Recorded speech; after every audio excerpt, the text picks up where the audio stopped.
Hey friends, I'm going to tell you the secret of how you can punch great. I'm going to tell you the secret to how you can punch better and how you can get better at punching and how you can be great at punching. Okay? There's only one ultimate way that you can be great at punching. Okay? And that's by punching. You could do all the exercises in the world about push-ups, sit-ups. You can lift all of the weights. You can use all of your rubber bands and stuff like that. You can put all of these weight resistance type of things and stuff, right? There's only one ultimate way to get better at punching, and that is to punch. All right? All that other stuff like that, that comes after. That comes to supplement, to help, to assist and stuff like that. But all of that other stuff means nothing, okay, if you're not punching, if you're not punching enough, okay? If you're spending only one day punching and all the other days you're working on this whole cycle of stuff like that, well, you know, you're on a long-term course to get better at punching. Why? Okay, I'll tell you why. Okay. Because like I said in earlier videos and things like that, the body and stuff like that, you can't lie. You can't lie to the body. It has to be a muscle memory, but not just muscle memory, okay? It has to be second nature, okay? It has to be part of your life. It has to be a part of your body's familiarity and experience and stuff like that. The whole thing to punch, right? The whole thing and stuff. And anyone can get up and punch once and stuff. And I'm sure, okay, you might have a great punch and there might be some some problems and some rocky stuff. A lot of times for people who don't punch a lot or haven't punched much at all, okay, there's going to be heaps of you know, and you might just do this and you catch yourself plenty of times. If I was there right now, I would come right there and I could catch yourself. Make that fist tight.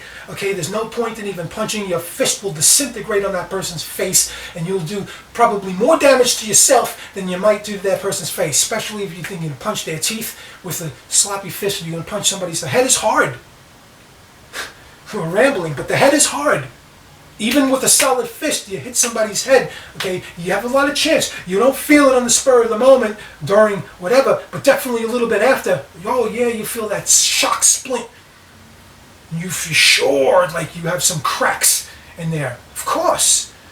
And then you might notice also the swelling. You might notice the swelling in your knuckles and stuff like that as well. For sure. So yeah. So, okay, it's not rocket science. Right? There's lots of things that you could be doing. It's not enough to just, okay, some people do not do that. Okay, get that out. Okay, it's all curled, but you don't have to do the knuckle straight like that. There's the knuckle in the chiljang that you see me do. There's chiljang, the one, okay, with the feet when I go like that, right? The seventh Taigup form, Taekwondo, and Chiljang, right? You see this? That type. When you see me do that X1 like this, it's supposed to be, I'm pretty sure it's a knuckle under and stuff like that. Okay? It's a knuckle under. But really, when I streamline things like that, okay, in no fight are you doing this. It's an artistic type of thing. People want to argue with me, whatever. They can argue all day long. That's fine. I know what I know and stuff like that. You're not hitting anyone like this. It's not. You're not. Because even after I hit you like this, I still probably have to do this for a whole bunch of other stuff. So I probably should just keep it like this the whole time. Okay? It's a bigger surface area, okay, to smack you under on the uppercut. But I get it. Actually, so this, the knuckle you could slip in. The chops. Yes, because you're naturally inclined to chop, but if you don't, you got to think of it. You could punch somebody in the neck. Just because it's the neck doesn't mean you have to chop the neck. You can still punch somebody in the neck. Okay, and I would recommend in a self-defense type of situation, in the first wave of things that you learn all fist type of things. Okay, because Yeah, they're definitely fist type of things. It doesn't mean the palm strike. I like that palm strike type thing too. I like that palm strike, but just doing a fist as well, whatever. So, but yeah, we're definitely in the first phase. We do so, and you just, I don't want you guys to be too slow and controlled. You could have the fist tight. It might take some time. Okay, you could have the fist tight and still be controlled. Catch yourself. Catch yourself. You don't want to get into the habit of everything dropping after you do the hit. Okay? You don't want to get into the habit of everything coming out fast, but then, boom, oh yeah. You know? You see, it works really, it happens on the combos a lot. So watch. The first one goes out and in, boom, but the second one takes its time to come back because the job has been done. Good job. Got the combo off. Now, you know, boom, boom, boom. When you practice enough, you don't need as exaggerated rotations and stuff like that. But you may only get one chance. Yeah, I like this. It makes it, because I got to get in the camera, but it also makes it dramatic, right? Makes it very dramatic. When your life is on the line in a self-defense setting, okay, and it's all breaking out, oftentimes, okay, at the least, it may be an optimal. You may only get one optimal chance. You may get only one chance. One chance. It's got to be for keeps. It's got to be for keeps. Okay? If you never practiced it before, okay, don't be sitting there thinking that it's going to be so easy to just boom and hit somebody in the eyes. Hell no. Hell no. A natural response, flinch, okay, and that's over. You missed. It's done. Just a natural flinch. From anyone, you miss the eyes. All right, you missed the eyes. So you got one chance. You got one shot. All right. The head. Watch me. Okay. The head moves. But what? Just like that concept where the head, you don't pay attention to the head in sports or whatever. They say look at the torso, look at the body a little bit more. It moves a lot less. Right. Watch out for his head. Well. It goes in rate, same for the neck.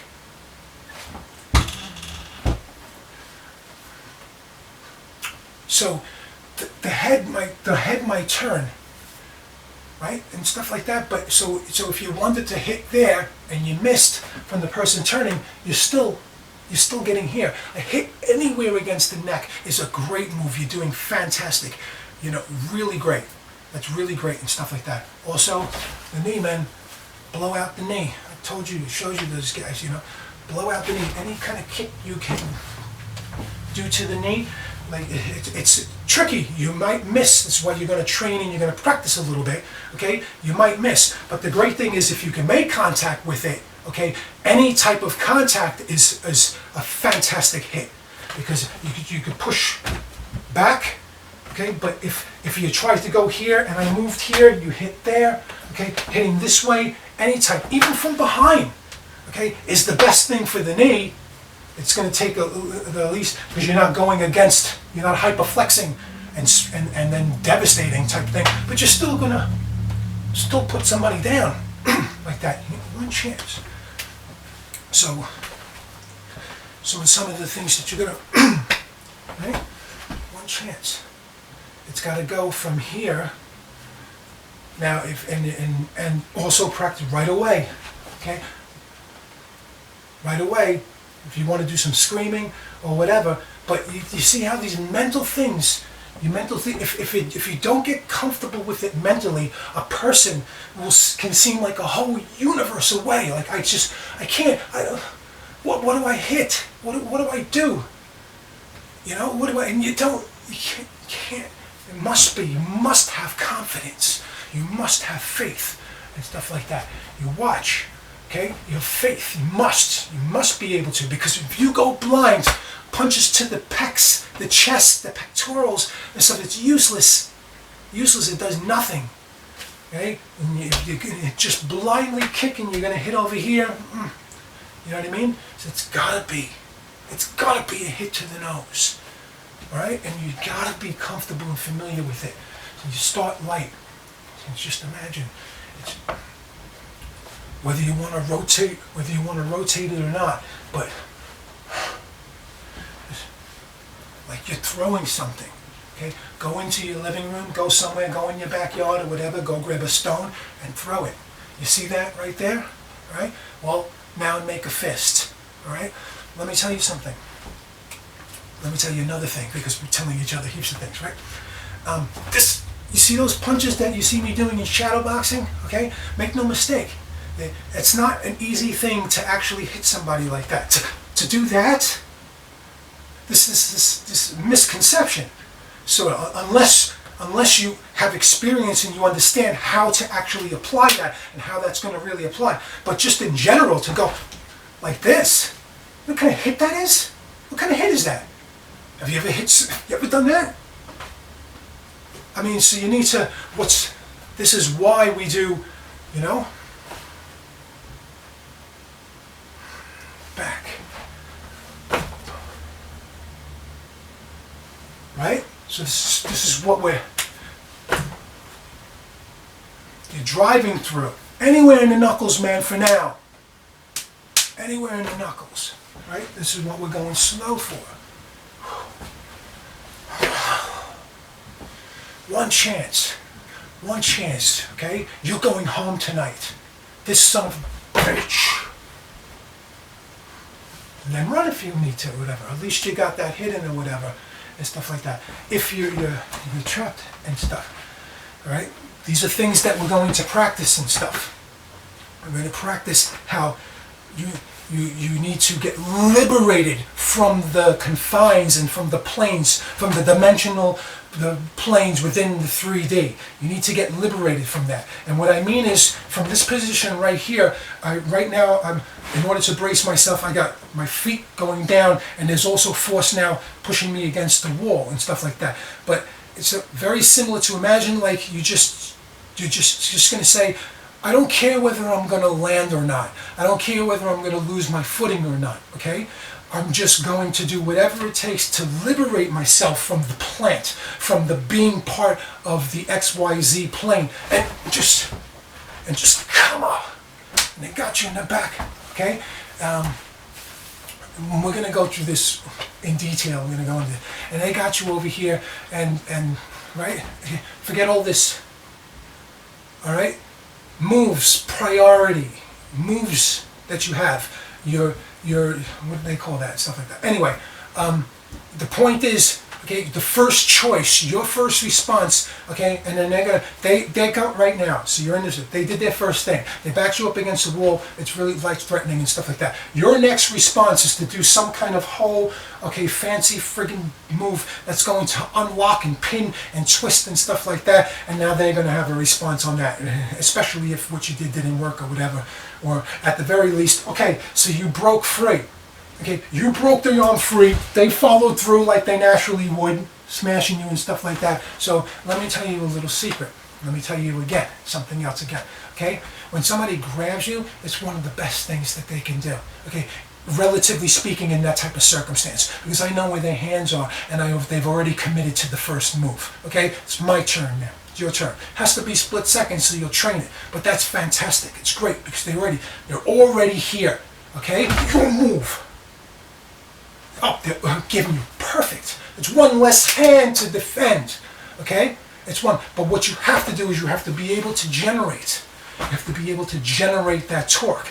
The more it's just arm, the more it's just up, okay? Then yeah, you better strike for the nose. Better strike for the nose coming up. If you practice the palm one, there's a lot of surface right there, and it's a backing from here to here, so there's a lot of strength in it. But also practice the fist. It's pretty much the same thing. A great thing about the fist is that if you miss, okay, you can still do damage. I think the fist can do a little bit more accidental and collateral damage if you miss or don't execute exactly what you want, as opposed to the palm. That's my expert advice and stuff like that, and I'm sure that I can definitely argue and defend that case. Okay, if you miss the nose on a palm strike, the rest is just you're biffing somebody. Okay, if you can get the fist, I think you could do a little bit more. Okay, because when you hit somebody in these parts of the face, at the very least, you water the you have a good chance of watering the eyes. and that just, and stings. Even a clip to the ear can sting like hell. Very thin and stuff like that. So yeah. But what you're going to need to do is somehow because you can understand how I can generate the power from here. I can, but in this type of situation, I need to still recreate that type of power as much as I can. So even if it's just you fling